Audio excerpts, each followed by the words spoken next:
নমস্কাৰ বন্ধু বান্ধৱীসকল, সকলোলৈকে স্বাগতম জনাইছোঁ ৰূপালী শইকীয়া চেনেলটোলৈ। আজি বনাবলৈ লৈ আহিছোঁ ভাত কেৰেলা, আলু, বিলাহী আৰু কাবেলি চানা লৈছোঁ। আৰু ভাত কেৰেলাটো একেবাৰে সোৱাদ নালাগে নহয় জানো খাবলৈ বন্ধু বান্ধৱীসকল।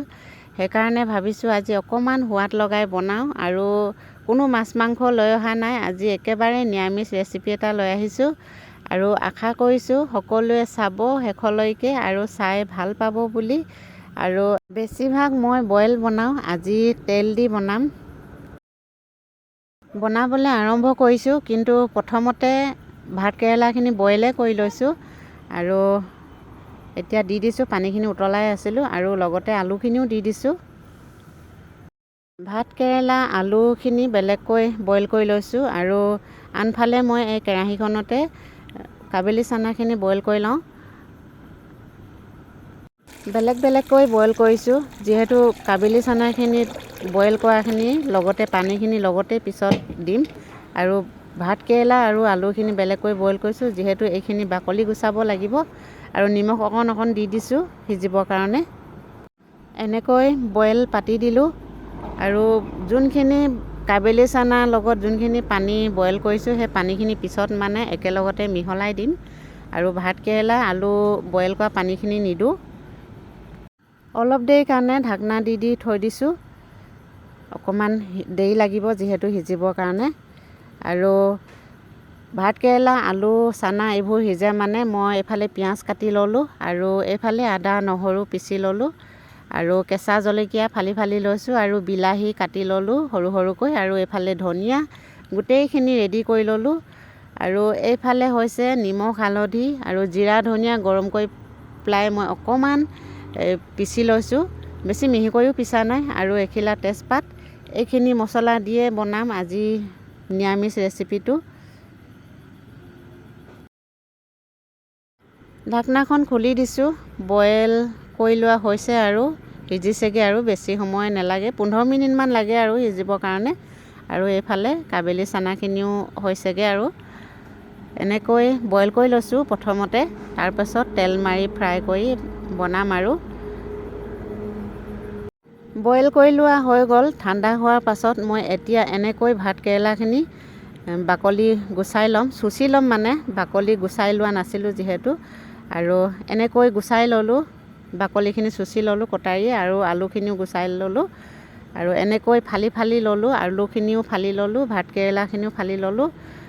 আৰু ইয়াতকৈ সৰুও কৰিব পাৰে যদিহে আপোনালোকে বনায়। আৰু মই এনেকৈ দুফাল কৰি লৈছোঁ আৰু এইফালে তেল দি লৈছোঁ। তেল গৰম হৈ গ'ল, এতিয়া বইল কৰি লোৱা ভাত কেৰেলাখিনি ফ্ৰাই কৰি লৈছোঁ।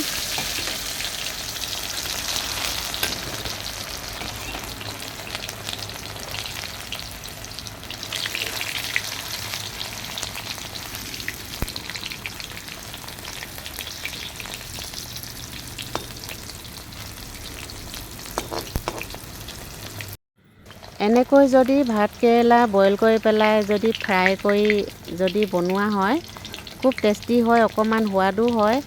আৰু এইবছৰ খোৱাই নাছিলোঁ ভাত কেৰেলা এনেকৈ বনাই পেলাই, আৰু এইবছৰ প্ৰথম বনাইছোঁ এনেকৈ। ভাবিলোঁ ৰেচিপি এটাও দিওঁ আৰু আপোনালোককো দেখুৱাওঁ কেনেকৈ বনাওঁ। আৰু এয়া ভাত কেৰেলাখিনি ফ্ৰাই কৰি লোৱা হৈ গ'ল। এতিয়া আলুখিনিও ফ্ৰাই কৰি লৈছোঁ এনেকৈ একেটা ধৰণে। আৰু এনেকৈ কেতিয়াবা খাই চাব, যদি খোৱা নাই, খুব টেষ্টি হয়, খুব সোৱাদো হয়। ভাত কেৰেলা যিহেতু ইমান সোৱাদ নহয়, এনেকৈ যদি বনাই খোৱা হয় অকণমান সোৱাদ লাগে খাবলৈ। এনেকৈ বনাইছোঁ আৰু আজি ভাত কেৰেলা ৰেচিপিটো। এয়া ফ্ৰাই কৰি লোৱা হৈ গ'ল। একেখিনি তেলতে এতিয়া পিঁয়াজ দি দিম আৰু লগতে এইবোৰ আদা নহৰু বিলাহী কাটি লোৱাখিনি দি দিম। আৰু এয়া মছলা তেজপাত হালধি নিমখ আৰু এনেকৈ দি দিম। এতিয়া প্ৰথমতে পিঁয়াজ দি লৈছোঁ, অকণমান ৰঙচুৱা হৈ যোৱালৈকে ভাজি লৈছোঁ।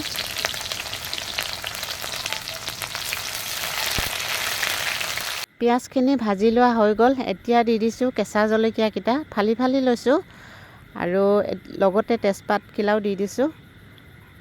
আৰু দি দিছোঁ এয়া মছলাখিনি, জিৰা ধনিয়া গোটা মছলা পিচি পেলাই দিছোঁ আৰু আদা নহৰু পিচি লোৱাখিনি। আৰু আদা নহৰুখিনি কেঁচা গন্ধ যোৱালৈকে ভাজি লৈছোঁ। এতিয়া দি দিছোঁ বিলাহীখিনি, আৰু বিলাহীখিনিও গলি যোৱালৈকে ভাজি ল'ম। আৰু লগতে এয়া হালধি নিমখ দি দিছোঁ।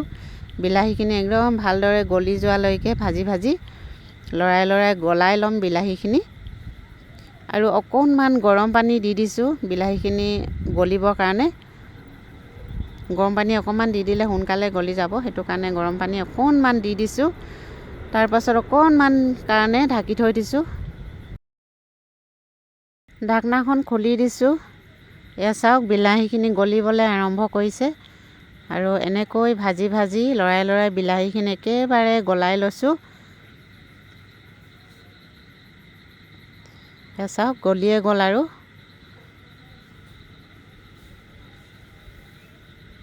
এতিয়া দি দিছোঁ কাবেলি চানাখিনি। যেনেকৈ বইল কৰিছিলোঁ তেনেকৈ পানীয়ে চানীয়ে দি দিছোঁ। এয়া চাওক বিলাহীখিনিও গলি গ'ল। এতিয়া দি দিছোঁ এয়া কাবেলি চানাখিনি। অকণমান লৰাই দিছোঁ।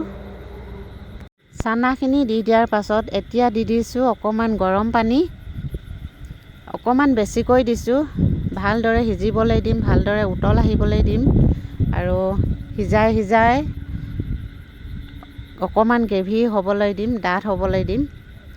আৰু এয়া চাওক উতল আহিবলৈ ধৰিছে একদম ধুনীয়াকৈ। এতিয়া দি দিছোঁ এয়া বইল কৰি পেলাই ফ্ৰাই কৰি লোৱা ভাতকেৰেলাখিনি আৰু আলুখিনি একেবাৰে লগতে দি দিছোঁ।